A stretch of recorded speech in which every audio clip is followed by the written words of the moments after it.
الحمد لله نحمده ونستعينه ونستغفره ونؤمن به ونتوكل عليه ونعوذ بالله من شرور أنفسنا ومن سيئات أعمالنا من يهده الله فلا مضل له ومن يضلله فلا هادي له ونشهد أن لا إله إلا الله وحده لا شريك له ونشهد أن سيدنا ومولانا محمدا عبده ورسوله أما بعد فأعوذ بالله من الشيطان الرجيم بسم الله الرحمن الرحيم لقد خلقنا الإنسان في أحسن تقويم وقال الله تبارك وتعالى في مقام آخر أفلا ينظرون إلى الإبل كيف خلقت وإلى السماء كيف رفعت وإلى الجبال كيف نصبت وإلى الأرض كيف سطحت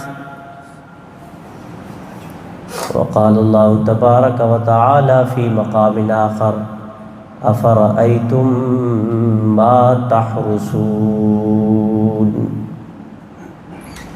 سبحان ربك رب العزة عما يصفون وسلام على المرسلين والحمد لله رب العالمين. درود پاک پڑھ لیں.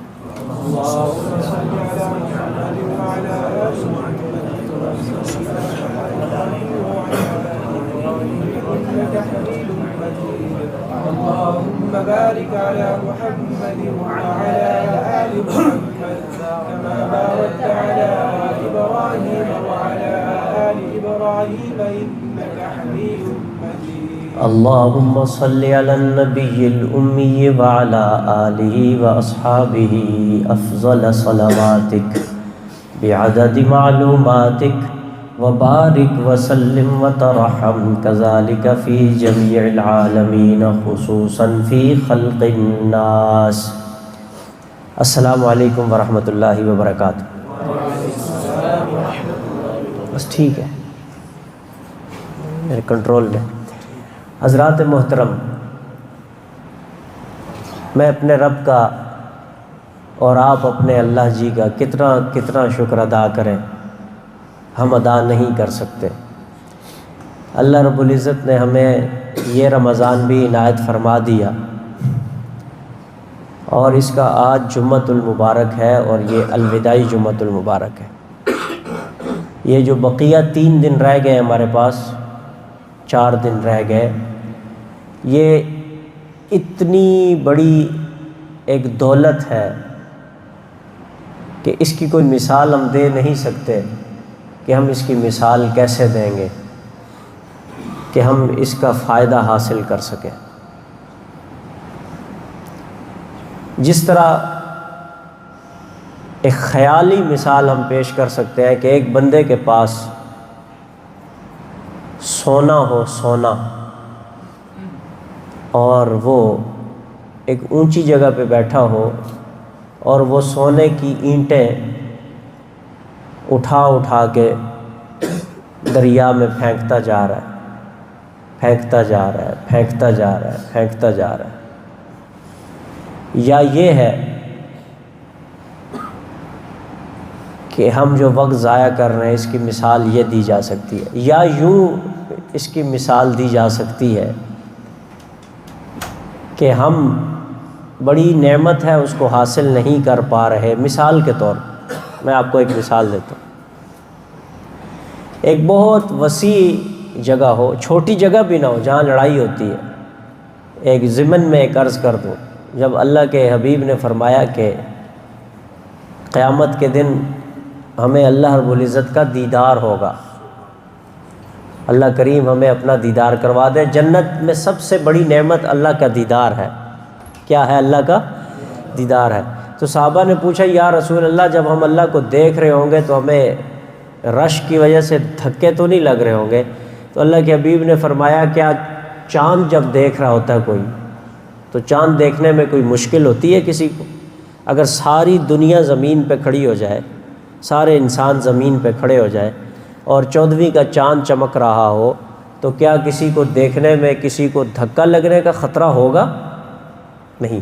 اسی طرح اگر وسیع میدان ہو بھرا ہوا اور ہر ایک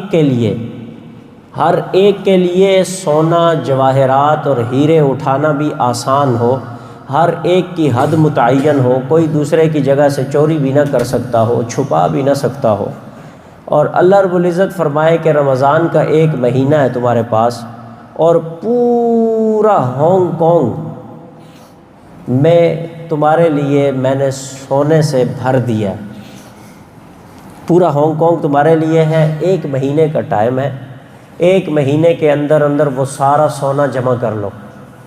وہ کیا کر لو؟ جمع کر لو۔ اب کوئی آدمی سویا رہے، کیا کرے؟ سویا رہے اور سارا وقت ضائع کر دے، تو جب 29 دن پورے ہو جائیں، 25 دن پورے ہو جائیں، حتیٰ کہ 30 دن گزر جائیں اور وہ سونا نہ اٹھا سکے یا تھوڑا اٹھا سکے اور بہت زیادہ باقی رہے، تو کیا اس کو دکھ نہیں ہوگا؟ آپ سمجھیں بات میری، کیا اس کو پریشانی نہیں ہوگی؟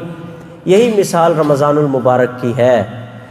اس رمضان المبارک میں اللہ کریم اتنے راضی اور اتنے زیادہ اپنی رحمتوں کو وسعت کر دینے والے ہوتے ہیں کہ انسان ایک لوٹ سیل میلہ لگا ہوتا ہے، جس طرح سیل لگی ہوتی ہے، آئیے پہلے پائیے، اور وہاں پہ دھکم پیل بھی نہیں ہے۔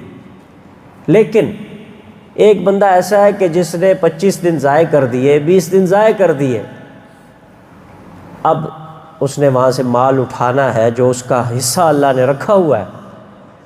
اب وہ مزید 4 دن 5 دن اور محنت کر لے۔ پہلے وہ ایک گاڑی سے اگر اٹھا سکتا تھا ہر ایک مہینے میں، اب وہ 5-6 گاڑیاں لے لے اور اس پہ وہ اپنا مال، اپنا سونا جمع کر لے۔ مثال کے طور پہ پہلے وہ روزے اول سے تلاوت اس نے شروع کی، 10 پارے، 3 پارے، 4 پارے، 2 پارے، اس حساب سے اس نے یہ نیت کی کہ مجھے 29ویں شب کو 2 قرآن پاک یا 3 قرآن پاک مکمل کرنے ہیں، لیکن نہیں کر سکا۔ آخری 5 دن رہ گئے تو اس نے کنڈی لگا لی اور اس نے کہا کہ اپنے دل سے قسم کھا کے کہہ لیا کہ میں نے ہر دن 15 پارے پڑھنے۔ کیا کسی حافظ کے لیے مشکل ہے اس طرح کرنا؟ ایک رکعت میں 15 سپارے اور دوسری رکعت میں 15 سپارے، کیا یہ اب سے کچھ وقت پہلے ہماری درسگاہوں میں نہیں ہوتا تھا؟ اس وقت تک درسگاہ سے سرٹیفکیٹ جاری نہیں ہوتا تھا ایک بچے حافظ کے لیے جب وہ 2 نفلوں میں پورا قرآن نہ سنا لے۔ ہمارے مدارس میں ہوتا ہے، یہ میرے رب کا فضل ہے۔ تو لہٰذا یہ جو 5 دن رہ گئے نا میرے عزیز احباب، ان 5 دنوں میں لوٹ سیل میلہ ہے۔ نگاہوں کی حفاظت کیجئے، زبان کی حفاظت کیجئے اور دماغ کی حفاظت کیجئے۔ ہمارا دماغ ہر وقت گناہ میں مبتلا ہے۔ اس وقت کا سب سے بڑا فتنہ دماغی فتنہ ہے۔ یہ آزمائشیں جو ہمارے سامنے پھرتی رہتی ہیں، ننگ دھڑنگ ماحول ہے۔ اس ننگ دھڑنگ ماحول میں عملاً تو گناہ کرنا آسان نہیں ہے۔ میں بڑی اہم بات کر رہا ہوں نوجوانوں کے لیے۔ ایسا نہیں ہے کہ کوئی چیز آپ کے سامنے سے گزر رہی ہے جو ایمان کو جلا رہی ہے، جو نفس کو اکسا رہی ہے، اور آپ جائیں اور اس سے اپنی نفسانی خواہش کو پورا کر دیں۔ نہیں بھائی، ایسا نہیں ہے۔ یہ تو محض جلانے کے لیے شیطان نے اپنے یہ ہرکارے چھوڑے ہوئے ہیں کہ نہ کچھ کر سکو گے اور نہ سہ سکو گے۔ اب آخر میں کیا ہوتا ہے، میں کھلی بات کر رہا ہوں، آخر میں نوجوان صاحب کے دماغ میں گناہ چل رہا ہے بس، اور اس کا دماغ انگیٹھی کی طرح ابل رہا ہے، اس سے روحانی اور جسمانی بیماریاں ساری کی ساری اس بدنگاہی سے پیدا ہو رہی۔ تو لہٰذا اس ماحول میں جس بندے نے اپنی آنکھوں کو بچا لیا، اپنی زبان کو بچا لیا، سب سے پہلا گناہ آنکھوں کا گناہ ہے اس ماحول میں سب سے زیادہ۔ اور آج کل اس اور اس، یہاں اور وہاں، یہ رہا ہی نہیں ہے۔ جس کے ہاتھ میں یہ موبائل ہے وہ اگر کسی جنگل میں بیٹھا ہے تو تب بھی شیطانی آلہ اس کے ہاتھ میں ہے، اگر وہ نیو یارک کے کسی بڑے مال میں پھر رہا ہے تب بھی اس کے لیے ایک ہی جیسا ماحول ہے۔ تو لہٰذا آج کی دنیا گلوبل ویلیج ہے، آج کی دنیا بالکل ایک مٹھی میں بند ہو چکی ہے۔ تو اس دنیا کا سب سے بڑا گناہ یہ آنکھوں کا گناہ ہے۔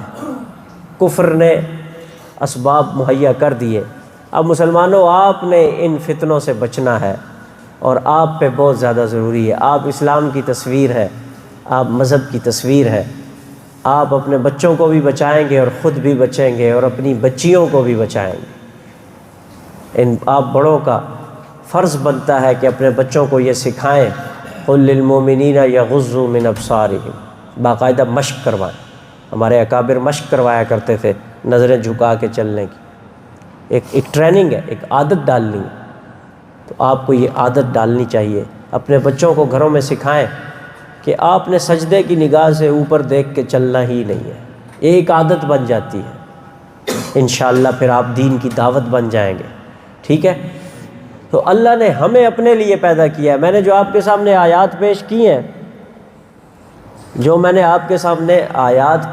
ہیں، ان آیات کا مقصد آپ کے سامنے میں بھی واضح کرنے لگا ہوں۔ میں نے پہلے آپ کے سامنے آیت پیش کی ہے، اعوذ باللہ من الشیطان الرجیم، بسم اللہ الرحمن الرحیم، لقد خلقنا الانسان فی احسن تقویم، نمبر 1۔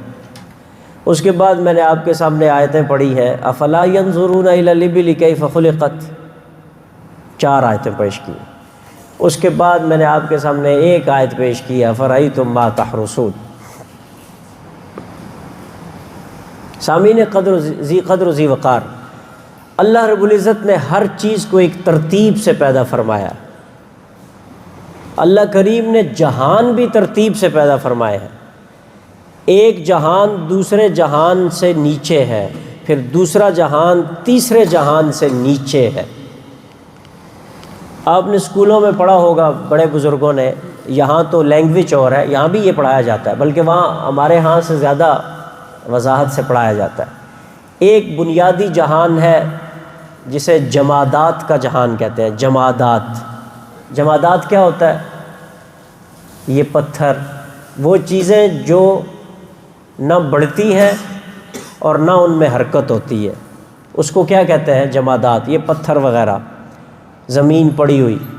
دوسرا جہان ہے نباتات کا جہان، نمو، یہ جو پودے ہیں، پودے وغیرہ، کومپلے پودے وغیرہ، ان میں حیات بھی ہے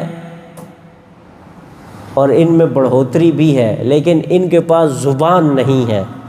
اور ایک تیسرا جہان ہے جو حیوانات کا جہان ہے۔ کس کا جہان ہے؟ گائے، بکری، بیل، شتر مرغ، مرغیاں، شیر، یہ سب کا سب۔ اس سے اوپر ایک جہان ہے، اس کا حضرت انسان نام ہے۔ اس کا نام کیا ہے؟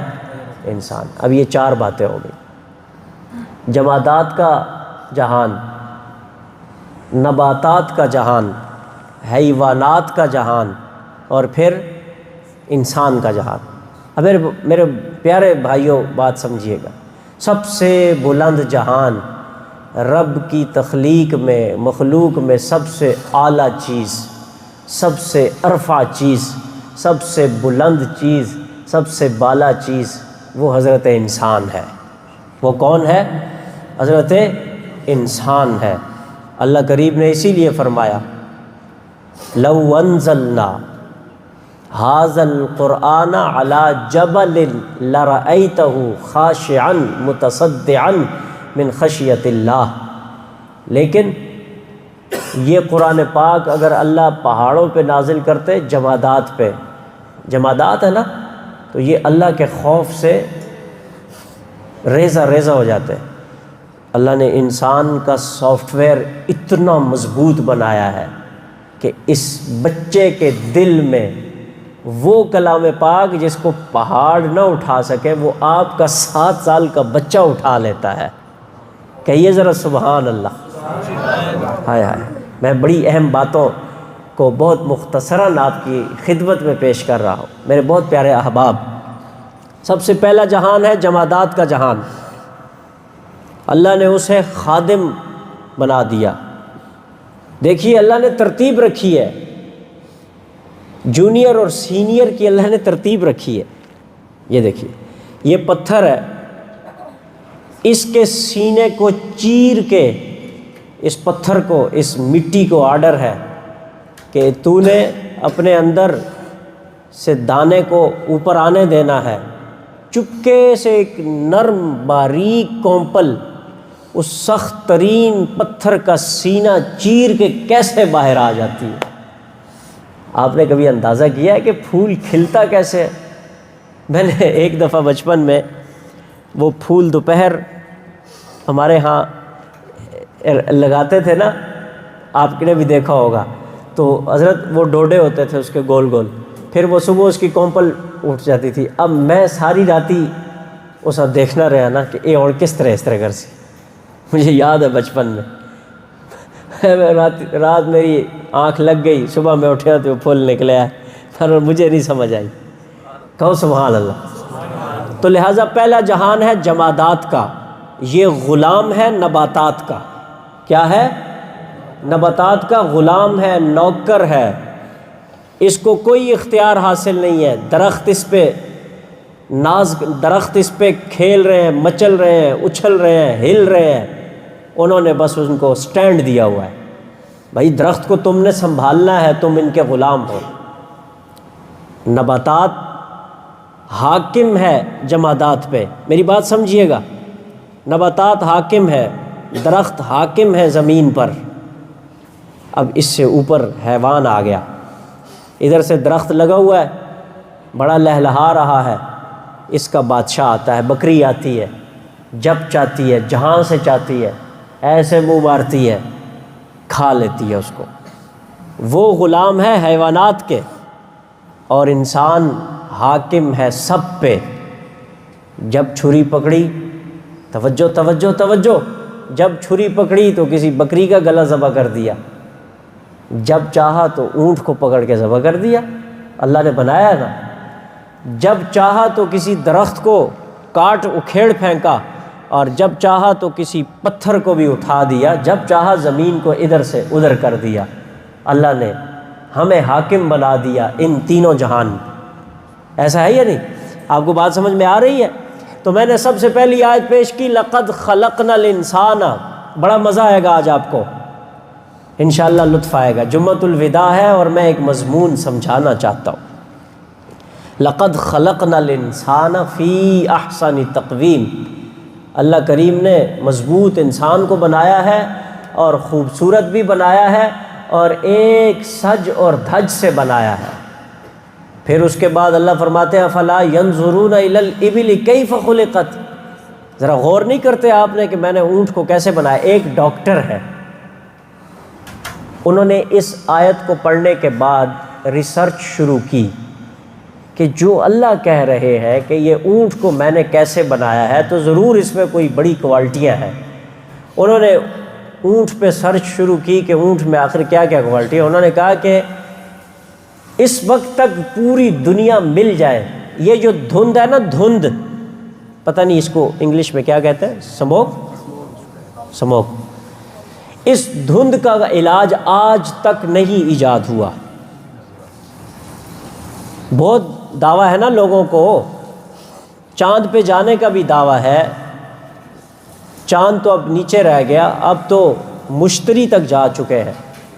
بہت دعویٰ ہے کہ ہم نے یہ ایجاد کر لیا، ہم نے یہ ایجاد کر لیا. یہ جو ایک دھند ہے، دھند، اس کے لیے کوئی ایسی لائٹ وجود میں نہیں آئی کہ جو موٹر ویز کو بحال کر سکے. پاکستان میں، بڑے بڑے ملکوں میں، امریکہ میں، برطانیہ میں کہیں بھی نہیں ہو سکی. ڈاکٹر صاحب کہتے ہیں کہ اللہ کریم نے اونٹ کی آنکھ میں اتنا بہترین قسم کا لیزر لگایا ہوا ہے، رب کریم نے لگایا ہوا ہے کہ شدید ترین طوفان صحرا کے اندر بھی اس کو اپنا راستہ بالکل سیدھا سیدھا سیدھا نظر آتا ہے. کہیے ذرا سبحان اللہ. افلا ينظرون الى الابل كيف خلقت افلا ينظرون الى الابل كيف خلقت. تم دیکھتے نہیں کہ میں نے اونٹ کو کیسے پیدا کیا ہے. وَإِلَى السَّمَاءِ كَيْفَ رُفِعَتْ. پھر اللہ فرماتے ہیں میں نے آسمان کو کیسے پیدا فرمایا، بغیر ستونوں کے کیسے کھڑا کر دیا. وَإِلَى الْجِبَالِ كَيْفَ نُصِبَتْ. میں نے پہاڑوں کو کیسے میخیں بنا کے زمین پہ گاڑ کے کھڑا کر دیا، زمین ہل نہیں سکتی. اب یہ بات ہے. پھر دوسری جگہ فرمایا تھا فَرَأَيْتُم مَّا تَحْرُثُونَ. میں نے کھیتیاں کیسے اگا دی. یہ سارا کچھ تیرے لیے ہے اے انسان.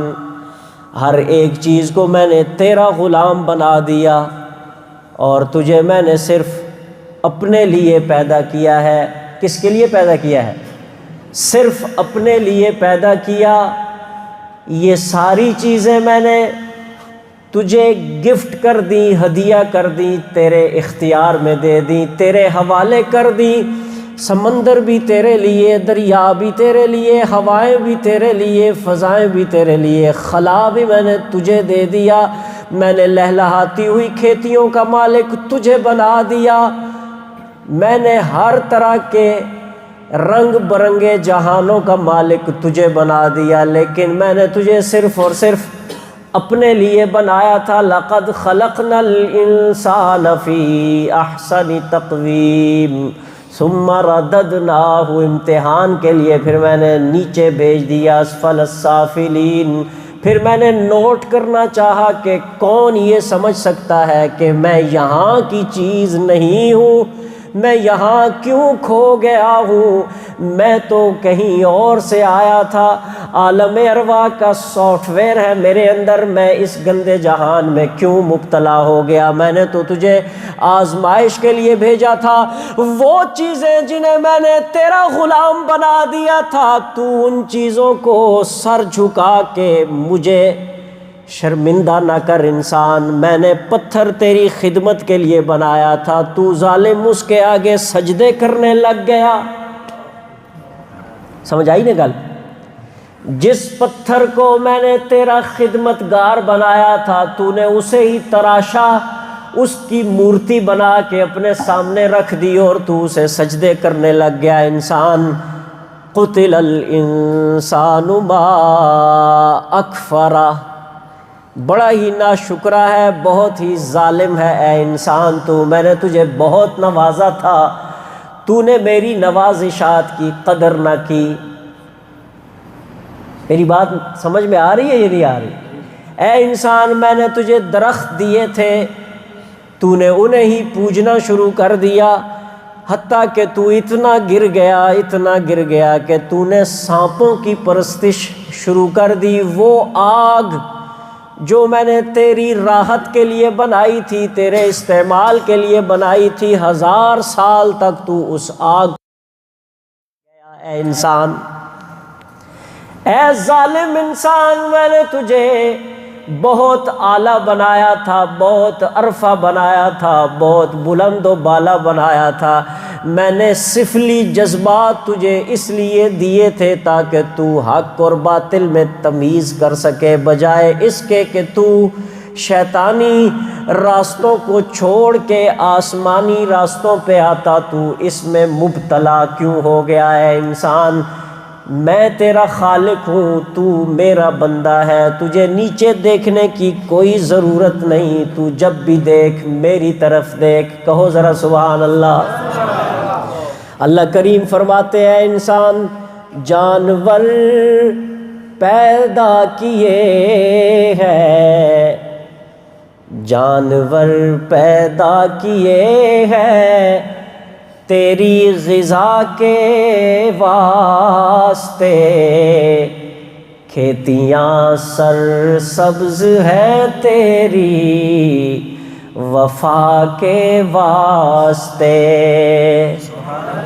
چاند سورج اور ستارے ہے ضیاء کے واسطے، ایک بلب تو نے 6000 سال بعد میرے پیدا کرنے کے تو نے ایجاد کیا، آج تو اس پہ اترا رہا ہے۔ یہ بجلی ہم اس پہ ناز کر رہے ہیں کہ اس کو میں نے ایجاد کیا، بھائی تو کون ہوتا ہے؟ اس پہ تو اترا رہا ہے، اتنے چھوٹے سے بلب پہ، اتنی چھوٹی سی لائٹ پہ تو اپنے آپ کو ترقی یافتہ انسان سمجھتا ہے۔ کیا تو نے غور کر کے نہیں دیکھا کہ جب تو نے آنکھ کھولی تھی اتنا بڑا سورج میں نے تیری روشنی کے لیے کیا پیدا نہیں کیا تھا؟ جب تو نے رات کا منظر دیکھا ہو، تو لہلہاتی ہوئی دنیا میں آج خوب مست اور مگن ہے، لیکن جب ایک دفعہ بجلی کا بٹن بند ہو جائے تو تیری ساری کر و فر زمین میں دفن ہو جاتی ہے، لیکن میرے ستارے کبھی بجھتے نہیں۔ میں نے کس کے لیے پیدا کیے؟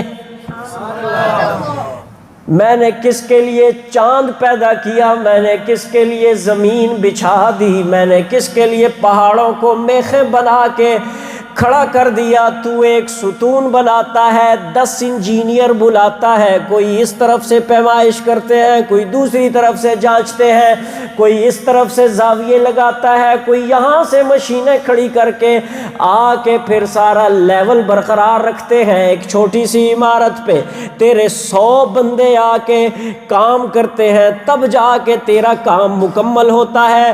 تو 5، 10، 15 فٹ کا لینٹر RCC بغیر ستون کے کھڑا نہیں کر سکتا۔ میں نے بغیر تیری سوچ فکر کے تیرے لیے اتنا بڑا آسمان پیدا کر دیا تھا، کیا تو میرا شکر گزار نہیں بنتا؟ جانور پیدا کیے تیری غذا کے واسطے، کھیتیاں سر سبز ہے رے تیری وفا کے واسطے، چاند سورج اور ستارے ہے ضیاء کے روشنی کے واسطے۔ اے انسان کل جہاں تیرے لیے اور تو خدا کے واسطے، کل جہاں تیرے لیے اور تو خدا کے واسطے۔ آج نیت کریں گے کہ ہم اپنا سب کچھ قربان کر دیں گے، ہم اپنے مائنڈ سیٹ کو کلیئر کریں گے۔ ہمارا کنسیپٹ ہی کلیئر نہیں ہوا ابھی تک۔ میری پرواز یہاں کی تھی ہی نہیں، میں عرشی تھا، میں زمین پہ کیسے آ گیا؟ میں نے اپنے آپ کو کیوں خراب کر دیا؟ جانور پیدا کیے تیری غذا کے واسطے، کھیتیاں سر سبز ہے تیری وفا کے واسطے، چاند سورج اور ستارے ہے ضیاء کے واسطے، چاند سورج اور ستارے ہے ضیاء کے واسطے، کل جہاں تیرے لیے اور تو خدا کے واسطے۔ ذرا دایاں ہاتھ بلند کر کے کہہ دیجئے نا سبحان اللہ۔ کل جہاں تیرے لیے اور تو خدا کے واسطے، کیسا خدا، میرا کیسا مالک، میرا کیسا خالق، میرا کیسا دینے والا۔ آج کوئی کسی اور کے گھر مانگنے کے لیے چلا جائے تو ایک دفعہ قابل قبول ہے، دوسری دفعہ ماتھے پہ شکن آ جائیں گے، تیسری دفعہ بچہ باہر جا کے کہے گا کہ بابا کہہ رہے ہیں کہ بابا گھر میں نہیں ہے۔ بچہ جو ہوا وہ یہ بھی نہیں سمجھتا کہ میں بابا کا ذکر کروں، مانگنے والا آ گیا، سوالی آ گیا، آپ اس کو فیس بھی نہیں کر سکتے، اور کہتے ہیں کہ جا کے اس کو کہہ میں موجود نہیں ہوں، میں موجود نہیں ہوں، مجھ سے مت مانگ، مجھے مانگ کر شرمندہ مت کر۔ ایک یہ در ہے اور ایک وہ در ہے کہ اس کے در سے خالی جائے، ہائے ہائے سبحان اللہ۔ اس دیار غیر میں اللہ کا نام اتنا زور سے بلند کر کے شیطان بھاگ جائے، ان کے در سے خالی جانا یہ تو ہو سکتا نہیں، اے رب تیرے گھر سے خالی جاؤں یہ تو ہو سکتا نہیں، اس کا دروازہ کھلا ہے ہر گدھا کے واسطے، اس کا دروازہ کھلا ہے ہر گدھا کے واسطے۔ کوئی آدمی بھی اپنے دشمن کو نوازتا نہیں، اس کو کاٹنے کی کوشش کرتا ہے۔ وہ میرا مالک ہے، وہ میرا خالق ہے، وہ میرا اللہ ہے، وہ کتنا عظیم ہے، کتنا بلند ہے، وہ کتنا بڑا ہے، وہ کتنے حوصلے والا ہے، کتنا اعلیٰ ہے، کتنا برتر ہے، کتنا بالا ہے کہ اس کی کوئی نظیر نہیں، لیس کمثلہ شیء، کوئی مثال بندہ اس کی دے نہیں سکتا۔ اپنے دشمن کی دعائیں بھی اللہ قبول کرتے ہیں، اسے بھی دے دیتے ہیں۔ یہ سارے ممالک، چین والے اکثریت والے، جاپان والی اکثریت، جس ملک میں ہم بیٹھے ہیں یہ اکثریت، یہ رب کائنات کے وجود کے تصور کے منکر ہے، وہ انہیں بھی دے رہا ہے، انہیں بھی کھلا رہا ہے۔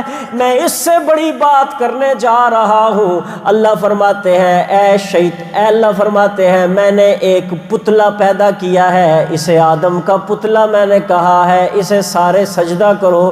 وَإِذْ قُلْنَا لِلْمَلَائِكَةِ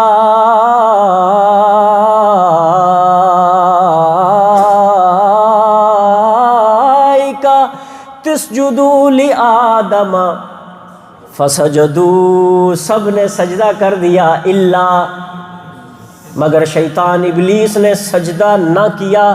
یہ وہ ابلیس ہے جس نے 6.5 کروڑ سال اللہ کی عبادت کی، سمجھ آئی نا؟ 6.5 کروڑ سال اللہ کی عبادت کی۔ زمین کا کوئی حصہ ایسا نہیں جہاں اس نے اپنا ماتھا نہ رکھا ہو۔ 6.5 کروڑ سال اللہ کی عبادت کی، لیکن اتھے آ کے اکڑ گیا، بدماش بن گیا۔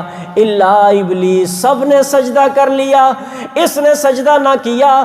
مالک لم یزل، خالق کائنات پوچھتے ہیں ابلیس کیوں سجدہ نہیں کیا؟ کہتا ہے خلقتنی من نار وخلقتہ من طین، اے اللہ مجھے تو نے آگ سے پیدا کیا، آگ کی شان یہ ہے کہ وہ بلند ہوتی ہے، یہ کالی مٹی اور گارے سے بنا ہوا آدم، میں اس کو سجدہ کیوں کروں؟ اللہ پاک فرماتے ہیں نکل جا میری جنت سے۔ اتنا اکڑ والا، اتنا بدماش کہ کہتا ہے پھڑ اپنی جنت، اے پکڑا اپنی جنت، میں جا رہا ہوں۔ لیکن جاتے جاتے ایک دعا کرتا ہے، شیطان دعا کرتا ہے، وہ میرا اللہ اگر شیطان کی دعا قبول کرتا ہے تو جس انسان کو بنا کے اس کی محبت کی قسمیں کھائے وہ تیری دعائیں قبول نہیں کرے گا۔ شیطان جاتے جاتے دعا کرتا ہے اللہ مجھے تو نے راندہ درگاہ کر دیا اس انسان کی وجہ سے، اب میں تجھ سے لمبی زندگی قیامت تک مانگتا ہوں اور مجھے وہ اختیار دے دے کہ میں اس کی رگوں میں دھس سکوں۔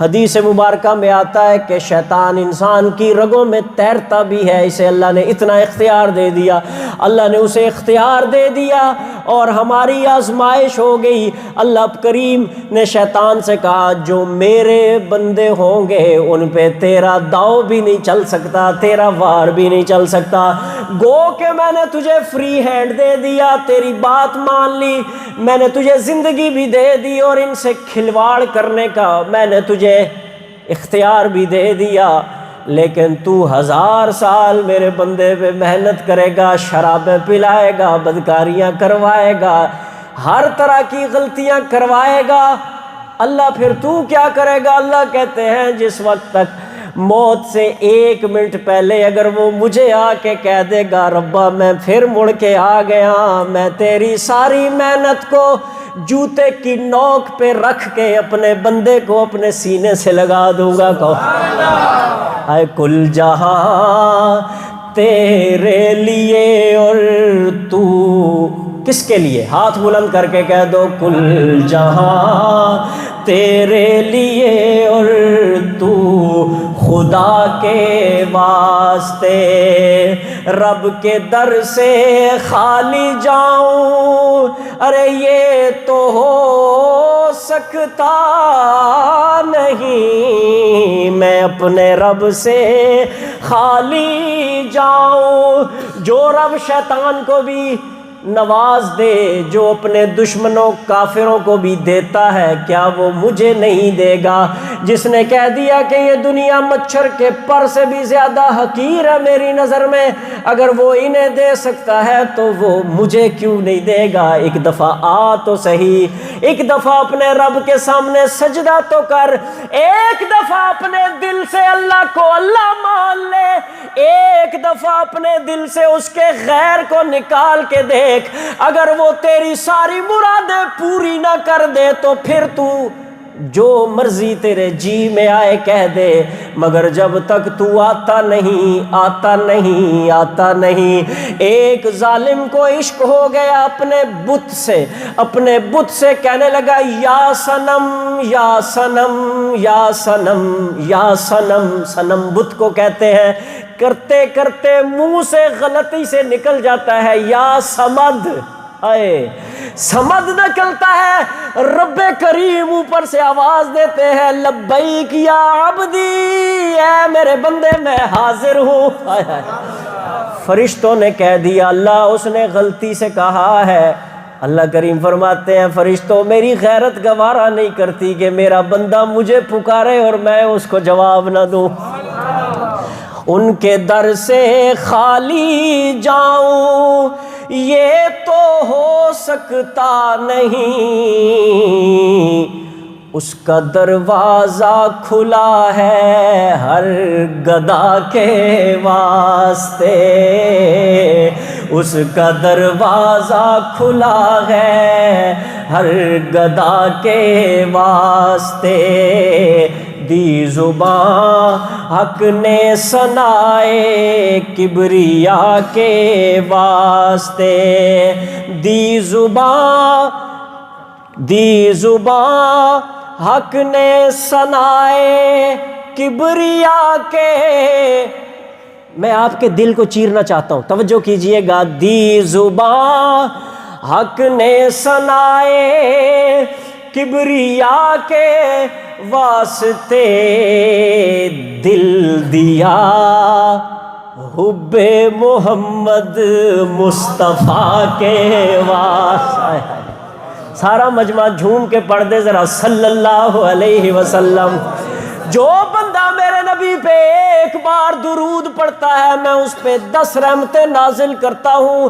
یہ عام دن کا پیکج ہے، رمضانی پیکج ذرا اس سے بلند، اور پھر تاک رات گزری ہو، وہ جمعے کی رات ہو، پھر جمعہ ہو، اور پھر جمعۃ الوداع ہو، پھر آخری عشرہ ہو، تیرے پاس اللہ کریم کی اتنی بڑی نعمتیں ہیں کہ میرے اللہ کے بندے، میرے بھائیوں، آج ہم یہاں سے جب اٹھیں گے تو زندگی بدل کے اٹھیں گے، پچھلے گناہوں کی اللہ سے معافی مانگیں گے، آگے گناہ نہ کرنے کا وعدہ کریں گے، جو حاجت ہوگی صرف اللہ سے مانگیں گے۔ دنیا کی کوئی طاقت، وہ نعمت جو مجھے اللہ نے دینی ہے، کسی کا باپ بھی مجھ سے چھین نہیں سکتا، اور اگر وہ نہ دینا چاہے تو کل کائنات مجھے مل کے دے نہیں سکتی۔ لا تدع لنا ذنبا، اے اللہ آج ہمارے ذمے کوئی گناہ مت چھوڑیے گا، اور جو رب مجھے نعمت دینا چاہے وہ آپ مجھ سے چھین نہیں سکتے، نہ میں آپ سے چھین سکتا ہوں۔ میری ساری نظر اپنے رب کی طرف ہو، میری ساری فکر اپنے رب کی طرف ہو، اور میرے دل میں میرے آقا بستے ہوں۔ تو یہ ہے انسان جسے انسان کامل کہتے ہیں۔ یہ وہ انسان ہے کہ جس وقت یہ مرے گا، اس پہ موت آئے گی تو فرشتہ آ کے اس کو خوشبودار جنتی رومال سنگھا کے کہے گا، یا ایتھا النفس المطمئنہ ارجعی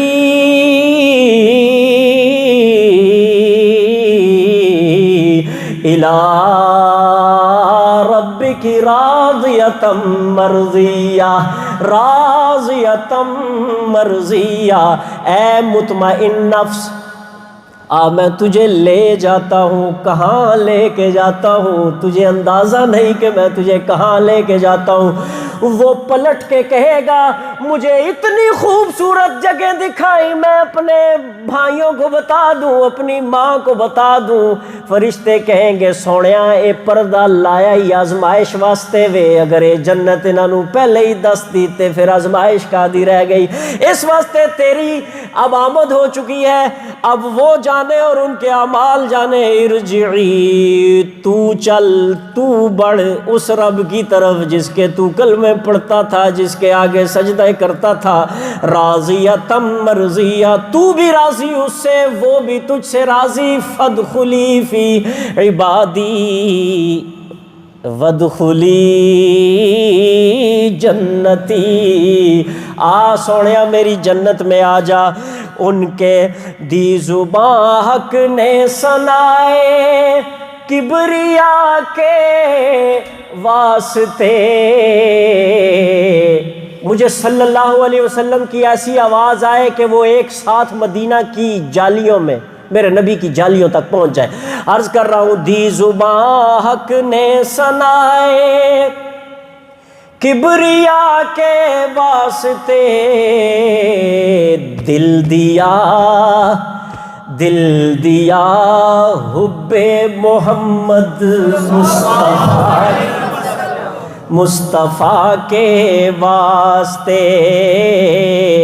اللہ تمہیں مدینہ دکھا دے، اللہ اگلے سال کا رمضان تمہیں مدینہ کروا دے، اللہ کریم آپ کو حج کی زیارت توفیق نصیب فرما دے۔ میرے آقا کا مدینہ، سبحان اللہ، وہ مٹی بھی شفا والی، میرے آقا کا مدینہ بھی ہے کیا دار الشفا، میرے آقا کا مدینہ۔ ایک خربوزہ تھا، ایک تربوزہ تھا جو پھیکا تھا، میٹھا نہیں تھا۔ کہا کہنے والوں نے کہ یہ میٹھا نہیں ہوتا، اور ایک دوسرا عاشق پاس بیٹھا تھا، کہتا ہے مدینہ میں بیٹھ کے کیوں ایسی بات کرتے ہو، میں تمہیں نسخہ بتاتا ہوں۔ اس نے کہا تربوز کو چیرو، چھری کے ساتھ کاٹ دو، اور کاٹ کے اس کے دونوں پھاڑیاں اس کی تھوڑی دیر کے لیے ہوائے مدینہ میں رکھ دے۔ جب رکھ دی گئی تھوڑی دیر کے بعد آکھیا ہن چکھ، ہائے ہائے، جب پھر دوسرے نے چکھا تو وہ میٹھا ہو گیا ان کا۔ ہائے سبحان اللہ، سبحان اللہ۔ میرے آقا کا مدینہ بھی ہے کیا دارالشفا۔ حضرت عیسیٰ علیہ السلام تو مردوں پہ ہاتھ پھیرتے تھے تو وہ کیا ہو جاتے تھے؟ زندہ ہو جاتے تھے۔ کوڑیوں پہ ہاتھ پھیرتے تھے وہ ٹھیک ہو جاتے تھے۔ اندھوں پہ ہاتھ پھیرتے تھے وہ ٹھیک ہو جاتے تھے۔ اللہ کریم نے حضرت عیسیٰ کو یہ نعمت عطا فرمائی تھی۔ اسی لیے جب وہ دجال کو دیکھیں گے تو دجال پگھلنے لگ جائے گا عیسوی نظر پڑتے ہی۔ حدیث پاک میں جب حضرت عیسیٰ علیہ السلام مقام لطف پہ ادھر دجال کو دیکھیں گے تو دجال ان کو دیکھتے ہی رانگ کی طرح لکھا ہوا ہے پگھلنے لگ جائے گا۔ وہ ڈاکٹر، وہ مسیحا حضرت عیسیٰ علیہ السلام جو دوسروں کا علاج کرتے ہیں لیکن خود کہاں جائیں گے؟ آپ کی توجہ چاہتا ہوں، اپنے نبی پہ ناز کیجئے۔ بڑی خاص بات کر کے 1 منٹ بعد اجازت چاہتا ہوں۔ عرض کر رہا ہوں میرے آقا کا مدینہ بھی ہے کیا دارالشفا،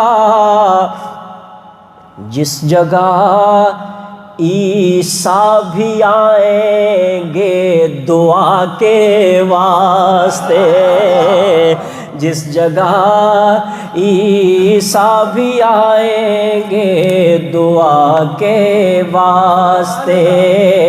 آخری مصرع سارا مجمع پڑھ لیں تاکہ آج کی گفتگو کا سبق یاد ہو جائے۔ کل جہاں تیرے لیے اور تو، ہاتھ بلند کر کے گواہی دو اللہ کے گھر میں، کل جہاں تیرے لیے اور تو کس کے لیے؟ آج اس سے صلح کر لے، آج دوستی کر لے، کہ ربا 70 سال کی رنجشیں معاف کر دے، میں پھر آ گیا ہوں۔ وہ اتنا جلدی راضی ہوگا کہ اتنا جلدی نہ ماں راضی ہوتی ہے نہ باپ راضی ہوتا ہے۔ اے اللہ میں آ گیا ہوں، میں جمعۃ الوداع کے دن آ گیا ہوں، میں سارے مجمع کو لے کے آ گیا ہوں، میں خوبصورت منظر لے کے آ گیا ہوں۔ یا اللہ اس میں نیک لوگ بھی بیٹھے ہوئے ہیں، ایسے لوگ بھی بیٹھے ہوئے ہیں جو تیرے دینی اداروں کو چلا رہے ہیں، ایسے لوگ بھی بیٹھے ہوئے ہیں جو حافظوں کو تیار کر رہے ہیں۔ یا اللہ ہم ان سب کو لے کے جرگہ بن کے آپ کی خدمت میں آ گئے، اللہ ہمیں معاف کر دے۔ کل جہاں میرے لیے اور میں خدا کے واسطے، کھیتیاں سرسبز ہے میری غذا کے واسطے، سجدہ کرنا ہے تو یوں کر سر کو سجدے میں جھکا۔ آخری جملہ میں آپ کے دل کے اندر اتر کے بات کرنے لگا ہوں، سر خدا کے واسطے، دل مصطفیٰ کے واسطے، چاند سورج اور ستارے ہیں ضیاء کے واسطے، کل جہاں تیرے لیے اور تو۔ سارا مجمع زبان ہلا کے ہاتھ بلند کر کے پڑھ لے، کل جہاں تیرے لیے اور تو۔ بس میری تقریر ختم۔ میرے عزیز دوستو، اللہ کو راضی کرنا ہے، بڑھ چڑھ کے دینی کاموں میں حصہ لینا ہے، اور جو لوگ مدرسے چلا رہے ہیں اللہ کریم نے جنہیں مال دولت دیا ہے، اللہ انہیں ان کا مال دولت مبارک فرمائے۔ ایک تو یہ بہت بڑی خدمت ہے کہ وہ ادارے چلا رہے ہیں، یہ میرے بھائی بزرگ سامنے تشریف فرما ہے، ان کو تو میں جانتا ہوں اور بہت سارے ہیں جنہیں ہم نہیں جانتے، لیکن سب سے بڑی خدمت یہ ہے کہ اپنے جسم کا ایک حصہ وہ اللہ کے حوالے کر دیں، اپنا بچہ مدرسے میں بھیج دیں، اپنا سلبی بیٹا مدرسے میں بھیج دیں، تو پھر یاد تازہ ہوگی صحابہ کرام کی۔ صحابہ کرام کی 10 تعداد ایسی ہے جسے جنت واجب کہا گیا، 10 مبشرہ۔ دیکھو امیر لوگوں، بندہ امیر بھی ہو اور اوپر سے دیندار بھی ہو، اس کے دنیا میں بھی مزے ہیں اور آخرت میں بھی۔ 8 صحابی ایسے ہیں جو تاجر ہیں، اور 10 مبشرہ میں سے ایسے صحابی ہیں کہ آج بھی کوئی دولت مند ان کی دولت کا اندازہ نہیں کر سکتا۔ حضرت عبد الرحمن ابن عوف ان کے سونے کو اٹھانے کے لیے کئی اونٹ ہوتے تھے، ان کی جب میراثیں تقسیم ہوئیں تو حساب کتاب ہی نہیں تھا، لیکن اللہ کریم نے اپنے حبیب کی زبان سے ارشاد فرمایا کہ ان 10 بندوں کو میں نے جنت کا سرٹیفکیٹ دیا ہوا ہے۔ تو لہٰذا دولت دین کے راستے کی رکاوٹ نہیں، دولت دین کے راستے کے لیے قوت کا باعث ہے۔ کس کا باعث ہے؟ قوت کا باعث ہے۔ دولت مند بھی ہو اور دیندار بھی ہو، یہ اللہ کی رحمت ہے یا نہیں ہے؟ رحمت ہے نا۔ اس لیے میں اکثر کہا کرتا ہوں، اگر دین کا دایاں بازو یہ علماء کرام ہے تو دین کا بایاں بازو آپ لوگ ہیں۔ اگر دین کا دماغ علماء کرام ہے تو اس کا جگر گردہ آپ لوگ ہیں۔ تو لہٰذا اس ملک میں آپ پہ واجب ہے کہ ان اداروں کو آپ نے چلانا ہے، ان سے تعاون کرنا ہے، اور سب سے بڑا تعاون یہ کہ اپنے بچوں کو یہاں بھیجنا ہے، تاکہ آپ کو یہ پتہ چلے کہ یہاں جو اور بیٹھے ہیں میرا بھی ان جیسا ہے، کل جب یہ شفاعت کریں گے تو پیکج آپ کے پاس وہاں بھی ہو۔ تو لہٰذا اللہ کریم کا ہاتھ سنا قبول فرمائے۔ ہائے اللہ کریم غلطیوں کو معاف فرمائے۔ میرے دوستوں، میں پھر عرض کرتا ہوں، 4 دن باقی ہیں، اس میں تقسیم کر لیں۔ سب سے پہلی بات یہ پکی بات کر لیں کہ صرف ضروری کال سنیں گے، ضروری بات سنائیں گے، اس کے علاوہ فیس بک نہیں دیکھیں گے۔ ہماری وجہ سے نہ حکومتیں گریں گی، نہ بنیں گی، نہ ہم نیوزیں پڑھیں گے، نہ سنیں گے۔ بس عید کے بعد جو کرنا ہوا کریں گے۔ یہ 4 دن ہم اندر سے اعتکاف میں بیٹھ جاتے ہیں۔ ایک تو یہ ہے نا کہ میں یہاں سے اعتکاف میں بیٹھا ہوں، ایک یہ ہے کہ میں اندر سے اعتکاف کر لوں، پھروں میں اسی دنیا میں لیکن میرا دل اعتکاف میں ہو۔ ایسا ہونا چاہیے، نہیں ہونا چاہیے؟ اور یہ موبائل اگر آپ تھوڑی دیر کے لیے چھوڑ دیں گے، انشاءاللہ آپ کو ذہنی سکون ملے گا۔ کم از کم یہ 4 دن چھوڑ دیں۔ اللہ کریم ہم سے راضی ہو جائے، اللہ کریم ان مسجدوں کو آباد فرمائے، ایسے لوگوں کو آباد فرمائے، اللہ کریم ہم سب کے گناہوں کو معاف فرما دیں۔ تو لہٰذا اب سنتیں ادا فرمائے انشاءاللہ، بر وقت 1:40 پہ انشاءاللہ ہماری نماز کھڑی ہو جائے گی۔ مزید ایسی بہترین ویڈیوز دیکھنے کے لیے ہمارا چینل الضحیٰ اسٹوڈیو سبسکرائب کریں، بیل آئیکن بھی پریس کریں تاکہ نئی آنے والی ویڈیوز کی اپڈیٹ آپ کو مل سکے۔ فیس بک اور انسٹاگرام پہ بھی ہمیں فالو کر لیں۔